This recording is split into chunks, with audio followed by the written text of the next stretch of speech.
Hello नमस्कार, स्वागत है आप लोगों का अपने ही यूट्यूब चैनल में। और बिहार का करंट अफेयर्स हम लोग देखेंगे, वो भी अगस्त मंथ का। ठीक है, जुलाई का हो गया था। अगर आप लोगों ने नहीं देखा है तो प्लेलिस्ट बना के उसमें मैंने ऐड कर दिया है, आप जरूर देख लेंगे। ठीक है, करंट अफेयर्स सेक्शन में जाएंगे, उसमें बिहार करंट अफेयर्स आप देखेंगे, जुलाई मंथ लिखा होगा और उसको आप देख लेंगे। ठीक, चलिए बिना किसी और बात के स्टार्ट करते हैं डिस्कशन। ठीक, करंट अफेयर्स का तो पहली खबर जो है वो है मानव तस्करी रोकने के लिए ऑपरेशन नया सवेरा चलाया गया। चर्चा में क्यों है? क्योंकि 30 जुलाई को मनाए जाने वाले मानव तस्करी के खिलाफ विश्व दिवस के अवसर पर बिहार पुलिस मुख्यालय ने ऑपरेशन नया सवेरा नाम से एक बड़ा अभियान शुरू किया।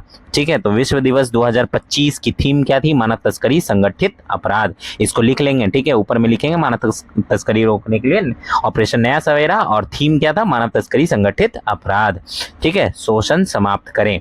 तो human trafficking is organised crime in the exploitation. ठीक, चलिए आगे बढ़ते हैं। मुख्य तथ्य और आंकड़े देख लेते हैं। बीपीएससी परीक्षा के लिए विशेष है। तो अभियान की अवधि क्या रही? तो 15 दिनों तक चलने वाला एक पखवाड़ा अभियान था, जो 31 जुलाई से 14 अगस्त 2025 तक चलाया गया। उद्देश्य क्या था इसका? मानव तस्करी, बाल श्रम, देह व्यापार, खासकर ऑर्केस्ट्रा समूहों में जो हो रहे शोषण है, जो पीड़ित है वहां पे, विशेषकर नाबालिग जो है, उनको छुड़ाना और उनका पुनर्वास करना। ठीक है, आयोजक कौन है इसमें? तो इसमें बिहार पुलिस के कमजोर वर्ग प्रभाग यानी वीकर सेक्शन डिवीजन द्वारा आयोजित किया गया है। ठीक, बिहार में तस्करी के आंकड़े अगर देखें जनवरी से मई 2025 तो कुल 231 मामले दर्ज किए गए हैं। इस दौरान 118 नाबालिग लड़कियों और 506 लड़कों को सुरक्षित छुड़ाया गया है, रेस्क्यू किया गया है। ठीक है, 140 तस्करों यानी ट्रैफिकर्स को गिरफ्तार किया गया है। समझ गए?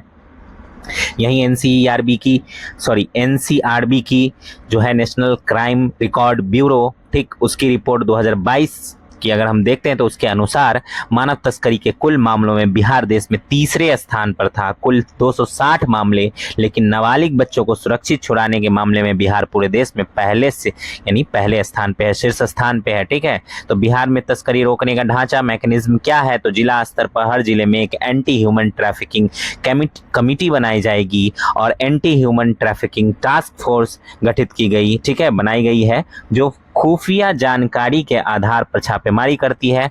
सीमावर्ती क्षेत्रों में जैसे नेपाल से सटे सीमा इलाकों में इसी तरह के अभियान सशस्त्र सीमा बल एसएसबी द्वारा चलाए जाते हैं। पुनर्वास, रिहैबिलिटेशन, छुड़ाए गए बच्चों को बाल कल्याण समितियां, ठीक है, और बाल गृहों के माध्यम से समाज की मुख्य धारा से जोड़ा जाता है। वैसे तो एक खबर यहाँ पे भी आई थी इसको लेके भी। ठीक है, खैर चुनौतियां क्या है इसके लिए? तो अंतर्राष्ट्रीय सीमा यानी नेपाल के करीब होने के कारण तस्कर आसानी से भाग जाते हैं। साथ ही सामाजिक कलंक यानी स्टिग्मा और परिवार का सहयोग न मिलना पुनर्वास में बड़ी बाधा है। ठीक, नई रणनीति क्या है? बिहार पुलिस अब सड़कों और रेलवे स्टेशनों पर जमीनी स्टाफ तैनात कर रही है। इसके साथ ही गैर सरकारी संगठनों एनजीओज के साथ बेहतर तालमेल के लिए स्टैंडर्ड ऑपरेटिंग प्रोसीजर यानी एसओपी जारी किए गए हैं। ठीक, चलिए आगे बढ़ते हैं। अगला जो हमारा न्यूज़ है वो है भिखारी ठाकुर को लेके। इनको यानी मरने के बाद मरणोपरांत भारत रत्न देने की मांग की गई है। चर्चा में क्यों रहा? क्योंकि बीजेपी सांसद मनोज तिवारी ने केंद्रीय गृह मंत्री से बिहार के महान कवि, नाटककार, गायक और समाज सुधारक भिखारी ठाकुर को मरणोपरांत यानी पोस्टथैमसली भारत का सर्वोच्च नागरिक सम्मान भारत रत्न देने की मांग की है। बिहार के सभी राजनीतिक दल इस मांग का समर्थन कर रहे हैं। भिखारी ठाकुर के बारे में प्रमुख बातें जो बीपीएससी आर्ट एंड कल्चर के लिए महत्वपूर्ण है, तो परिचय इनका देख लेते हैं। तो भिखारी ठाकुर जो है, इनका जन्म 1887 में सारण छपरा जिले के कुतुबपुर दियारा गांव में हुआ था। उन्हें भोजपुरी का शेक्सपियर कहा जाता है। कला के क्षेत्र में काम करने के लिए वे कलकत्ता चले गए थे और जहां उन्होंने प्रवासी मजदूरों के संघर्ष और दर्द को बहुत करीब से देखा। यही दर्द उनकी रचनाओं में झलकता है। साहित्य योगदान क्या रहा? उन्होंने 29 किताबें लिखी। उनकी साहित्यिक यात्रा 1912 में बटोहिया से शुरू हुई। प्रसिद्ध नाटक विदेशिया यह उनका सबसे लोकप्रिय नाटक है, जो रोजगार के लिए पलायन माइग्रेशन करने वाले पतियों और उनके पीछे छूट गई पत्नियों के विरह जुदाई के दर्द को दिखाता है। ठीक, सामाजिक सुधार वाली रचनाएं क्या क्या की उन्होंने, तो बेटी, बेचवा और गावर, घिघोर, इन नाटकों के जरिए उन्होंने बाल विवाह, अनमेल विवाह मतलब जिसमें कोई मेल ना हो, दहेज प्रथा, लैंगिक असमानता जैसी कुप्रथाओं पर कड़ा प्रहार किया। ठीक है। अछूत की शिकायत, यह नाटक दलित समाज के संघर्ष पर आधारित है जिसका मुख्य किरदार हीरा डोम है। इसके जरिए उन्होंने जातिगत भेदभाव और छुआछूत का भी विरोध किया। ठीक है, तो उनका योगदान ये सब रहा। चलिए आगे बढ़ते हैं। तीसरा है प्रत्यय अमृत, बिहार के नए मुख्य सचिव, चीफ सेक्रेटरी बनाए गए हैं। तो चर्चा में क्यों है? बिहार के प्रशासनिक ढांचे में एक बड़ा बदलाव हुआ है। 1991 बैच के आईएएस अधिकारी प्रत्यय अमृत को बिहार का नया मुख्य सचिव नियुक्त किया गया है। वे 1 सितंबर 2025 से अपना पदभार संभालेंगे। वे अमृत लाल मीना का स्थान लेंगे जो 31 अगस्त 2025 को सेवानिवृत्त यानी रिटायर हो रहे हैं। वर्तमान जिम्मेदारी क्या है? प्रत्यय अमृत अभी बिहार के विकास आयुक्त, डेवलपमेंट कमिश्नर हैं और उनके पास स्वास्थ्य तथा आपदा प्रबंधन विभागों के अपर मुख्य सचिव एसीएस का अतिरिक्त प्रभार भी है। पुरस्कार, उन्हें लोक प्रशासन में उत्कृष्ट योगदान के लिए 2011 में प्रधानमंत्री उत्कृष्टता पुरस्कार से सम्मानित किया जा चुका है। मुख्य सचिव, चीफ सेक्रेटरी के पद के बारे में कुछ जानकारी जो बीपीएससी पॉलिटी से रिलेटेड है। आइए, तो इतिहास, इस पद के इतिहास को देखें तो इस पद की शुरुआत ब्रिटिश शासनकाल में 1799 में लॉर्ड वेलेस्ली के समय हुई थी। पद की स्थिति देखें तो मुख्य सचिव राज्य का सर्वोच्च प्रशासनिक अधिकारी होता है, हाईएस्ट रैंकिंग सिविल सर्वेंट होता है। यह पूरे राज्य के सचिवालय सेक्रेटेरिएट का प्रमुख होता है। 1973 में इस पद को भारत सरकार के सचिव सेक्रेटरी के समकक्ष दर्जा दिया गया। नियुक्ति कैसे होती है? तो इनकी नियुक्ति मुख्यमंत्री द्वारा की जाती है। औपचारिक आदेश राज्यपाल के नाम से जारी होता है। इसके लिए वरिष्ठता यानी सीनियरिटी, योग्यता, मुख्यमंत्री के भरोसे को आधार बनाया जाता है। कार्य और शक्तियां क्या है? तो यह मुख्यमंत्री का प्रधान सलाहकार होता है। कैबिनेट की बैठकों का एजेंडा तय करना और कार्यवृत्ति, प्रोसीडिंग्स और ये सब तैयार करना इन्हीं का काम है। यह राज्य की सिविल सर्विसेज का प्रमुख यानी हेड ऑफ सिविल सर्विस होता है जो अधिकारियों के ट्रांसफर, पोस्टिंग और मनोबल को देखता है। ठीक, चलिए आगे बढ़ते हैं। चौथा है हमारा बिहार स्टूडेंट क्रेडिट कार्ड योजना BSCCY। चर्चा में क्यों है? बिहार सरकार ने युवाओं को उच्च शिक्षा के लिए प्रोत्साहित करने के लिए 300 करोड़ रुपए की तीसरी किस्त जारी की है। इसके साथ ही इस योजना के लिए कुल आवंटित बजट जो है वो कितना हो गया है? 900 करोड़ रुपया हो गया है। यह पैसा बिहार राज्य के शिक्षा वित्त निगम लिमिटेड BSEFC पटना को दिया गया है ताकि छात्रों को बिना किसी देरी के लोन मिल सके। योजना की मुख्य विशेषताएं क्या हैं? तो लोन की राशि उच्च शिक्षा जैसे engineering, medical management, nursing, BA, BSc, BCom के लिए छात्र 4 लाख तक का शिक्षा ऋण एजुकेशन लोन ले सकते हैं। ब्याज दर कितनी रहेगी? इंटरेस्ट रेट सामान्य छात्रों के लिए ब्याज दर बहुत कम यानी 4% वार्षिक है। विशेष वर्गों के लिए छूट, महिला, दिव्यांग और ट्रांसजेंडर छात्रों के लिए यह ब्याज दर जो है 1% है। लोन चुकाने की अवधि कैसे रहेगी? रीपेमेंट, तो पढ़ाई पूरे होने के 1 साल बाद या नौकरी लगने के 6 महीने बाद जो भी पहले हो, लोन की किस्तें शुरू होती हैं। 2 लाख तक का लोन अधिकतम 60 किस्तों यानी 5 साल में चुकाना होता है। 2 लाख से ऊपर का लोन अधिकतम 84 किस्तों यानी 7 साल में चुकाना होता है। समय से पहले लोन चुकाने पर 0.25% की अतिरिक्त छूट मिलती है। पात्रता क्या है? तो आवेदक बिहार का स्थायी निवासी होना चाहिए और उसने इंटरमीडिएट यानी 12वीं पास की हो। सामान्यतः उम्र 25 वर्ष से अधिक नहीं होनी चाहिए। संस्थान का सरकार से मान्यता प्राप्त होना चाहिए। ठीक है। बिहार राज्य शिक्षा वित्त निगम लिमिटेड, इसकी स्थापना मार्च 2018 में कंपनी अधिनियम 2013 के तहत एक पब्लिक लिमिटेड कंपनी के रूप में की गई थी। यह पूरी तरह 100% बिहार सरकार के स्वामित्व में है और यही इसे स्टूडेंट क्रेडिट कार्ड योजना को चलाती है। इसका मुख्य उद्देश्य बिहार में उच्च शिक्षा का संकलन, नामांकन अनुपात, ग्रॉस एनरोलमेंट रेशियो GER को बढ़ाना है।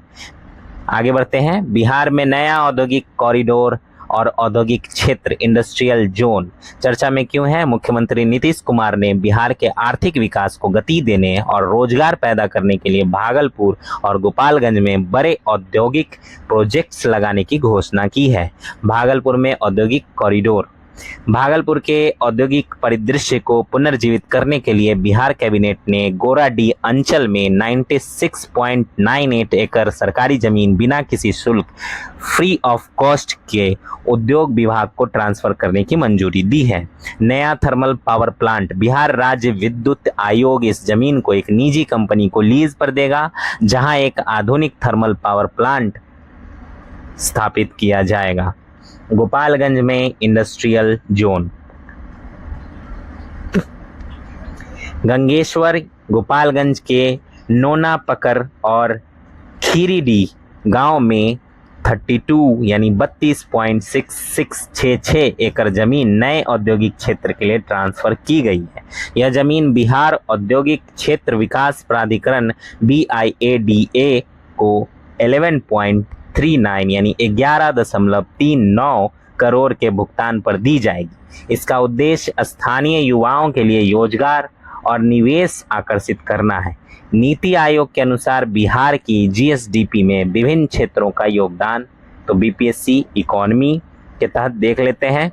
नीति आयोग के आंकड़ों के अनुसार साल 2012-13 से 21-22 के बीच बिहार की वास्तविक सकल राज्य घरेलू उत्पाद GSDP की औसत विकास दर 5% रही है, जो राष्ट्रीय औसत 5.6 से थोड़ी कम है। आगे बढ़ते हैं। बिहार के सकल राज्य मूल्यवर्धन GSV में अलग अलग सेक्टरों का हिस्सा इस प्रकार है। ठीक है, एक तरफ क्षेत्र है यानी सेक्टर और हिस्सेदारी है दूसरी तरफ। ठीक, तो सेवा क्षेत्र यानी सर्विस सेक्टर जो है उसमें 57.1% हिस्सेदारी है, सबसे अधिक। कृषि क्षेत्र एग्रीकल्चर सेक्टर में 24.3 सेकंड नंबर पे, ठीक है, हिस्सेदारी है। उद्योग क्षेत्र में इंडस्ट्री सेक्टर में हमारा बिहार बहुत पीछे है और 17.2% सबसे कम हिस्सेदारी इसी में है। आगे बढ़ते हैं। बिहार वृक्ष सुरक्षा दिवस तो चर्चा में क्यों रहा? 9 अगस्त 2025 को रक्षाबंधन के पावन अवसर पर बिहार के मुख्यमंत्री नीतीश कुमार ने पटना के राजधानी वाटिका में एक पेड़ को राखी बांधकर और पौधे लगाकर बिहार वृक्ष सुरक्षा दिवस मनाया। प्रमुख बातें और उद्देश्य क्या रही? तो शुरुआत मुख्यमंत्री नीतीश कुमार ने इस अनोखी पहल की शुरुआत 13 अगस्त 2012 को की थी, ताकि इसे हर साल रक्षाबंधन के त्यौहार के साथ जोड़कर मनाया जा सके। मकसद क्या है? पर्यावरण संरक्षण, इन्वायरमेंटल प्रोटेक्शन के प्रति लोगों में जागरूकता पैदा करना, पेड़ों को कटने से बचाना यानी संरक्षण देना और बड़े पैमाने पर वृक्षारोपण यानी प्लांटेशन को बढ़ावा देना, जलवायु परिवर्तन क्लाइमेट चेंज के खतरों को कम करना, बिहार में हरियाली और इको टूरिज्म, ठीक है, इसका विस्तार करना। सरकारी प्रयास को देख लेते हैं क्या रहा।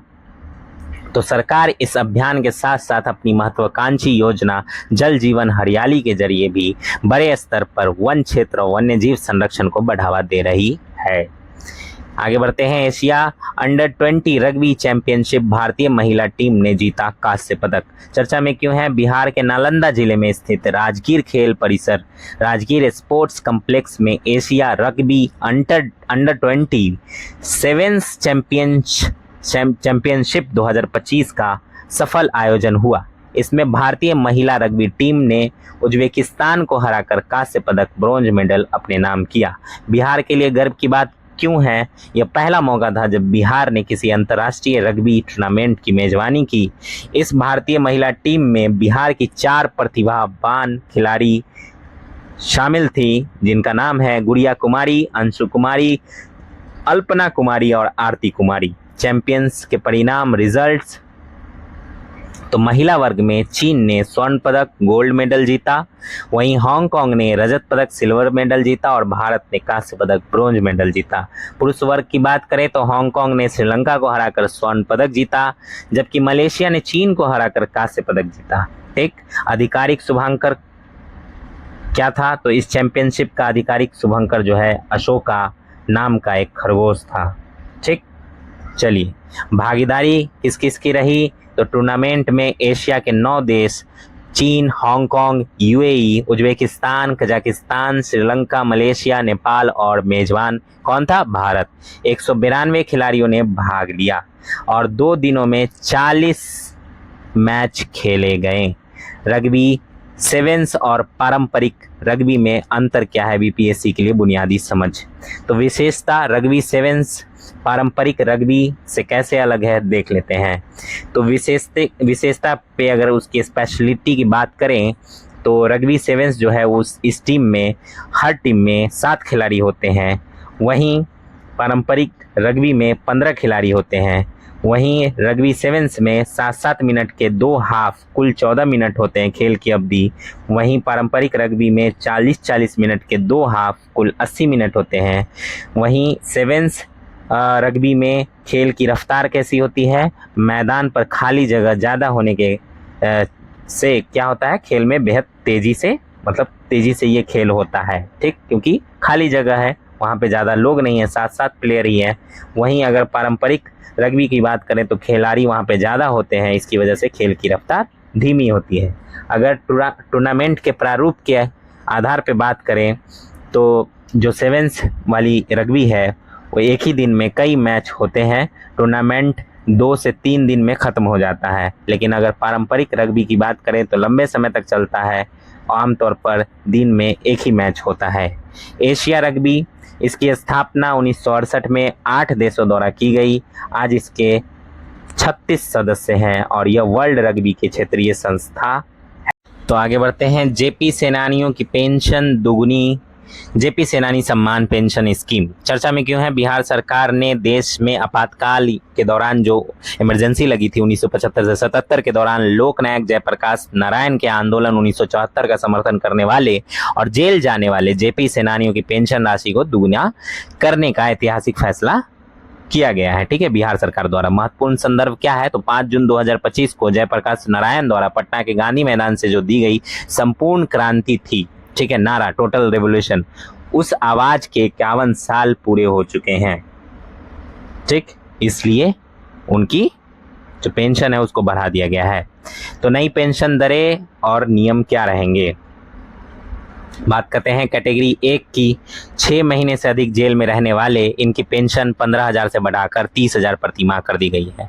कैटेगरी 2 जो 1 से 6 महीने तक जेल में रहे थे तो इनकी पेंशन 7,500 से बढ़ाकर 15,000 कर दी गई है। पारिवारिक लाभ क्या होगा? पेंशन जो पेंशनर है उसकी मृत्यु होने की स्थिति में उनके जीवित पति या पत्नी को भी पूरी पेंशन राशि मिलती रहेगी। इसके अलावा पूरी मिलेगी, आधा नहीं होगा। ठीक है, इसके अलावा इन्हें स्वतंत्रता सेनानियों की तरह मुफ्त चिकित्सा सुविधा भी मिलती है।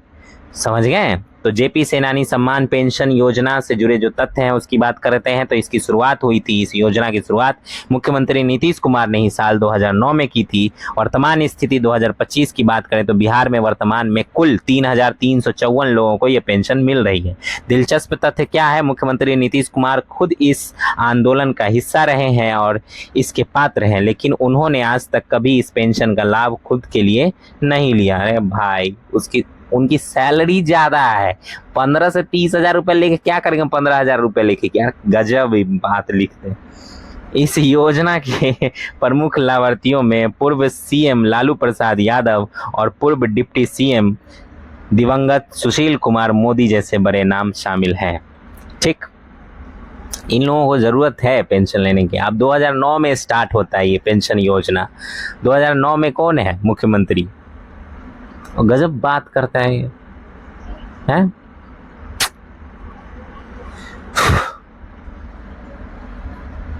खैर, योग्यता क्या रही? तो योग्यता इसकी रही आंदोलनकारी 18 मार्च 1974 से 21 मार्च 1977 के बीच मीसा यानी maintenance of internal security act या DIR defence of India rules के तहत जेल गए हों।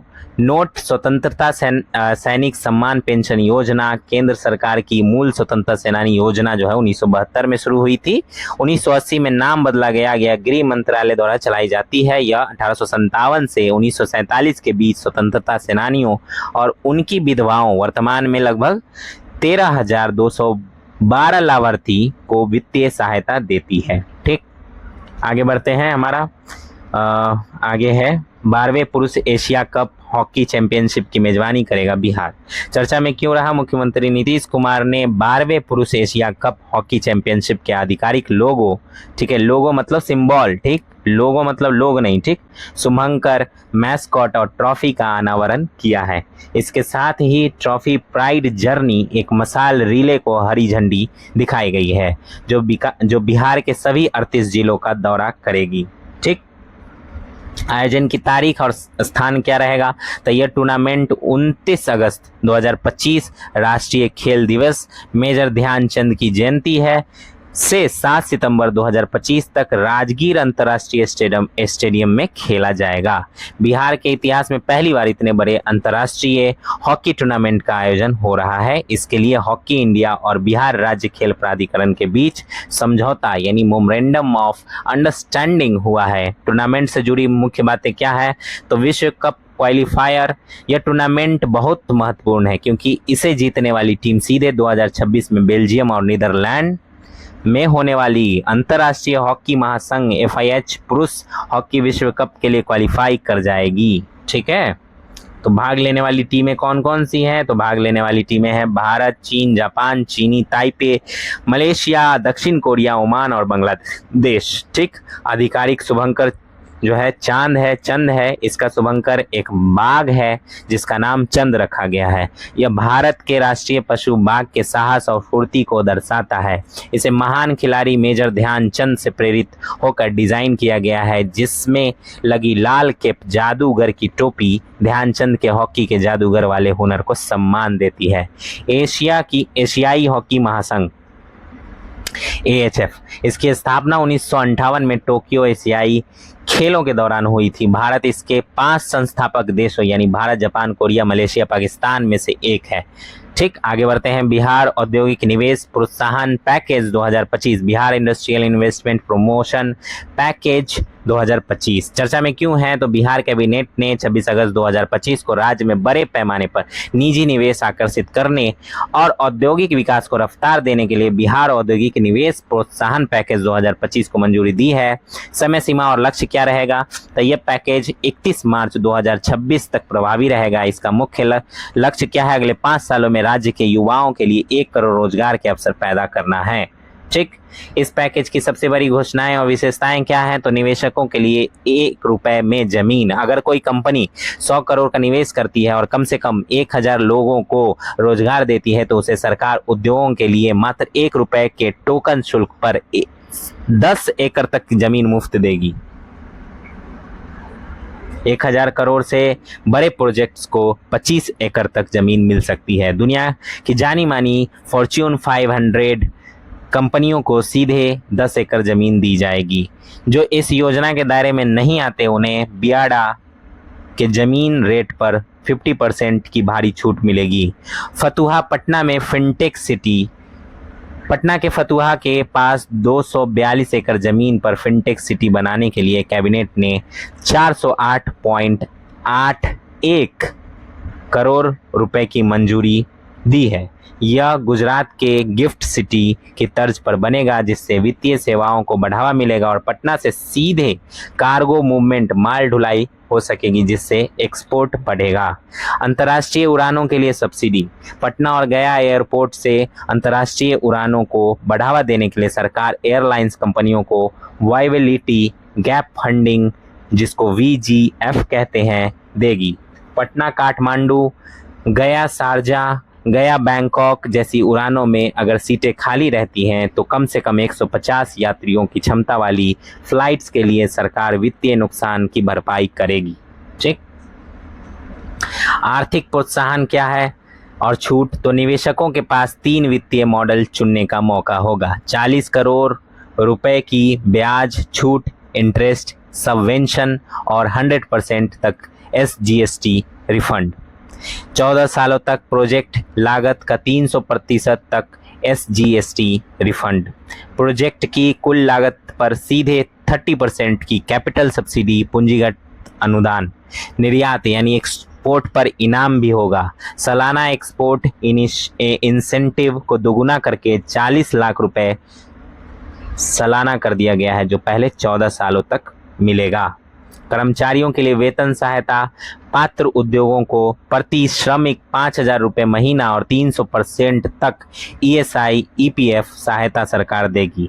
अन्य सामान्य यूनिट्स को 2,000 रुपये महीना प्रति श्रमिक और 20,000 का स्किल डेवलपमेंट ग्रांट मिलेगा।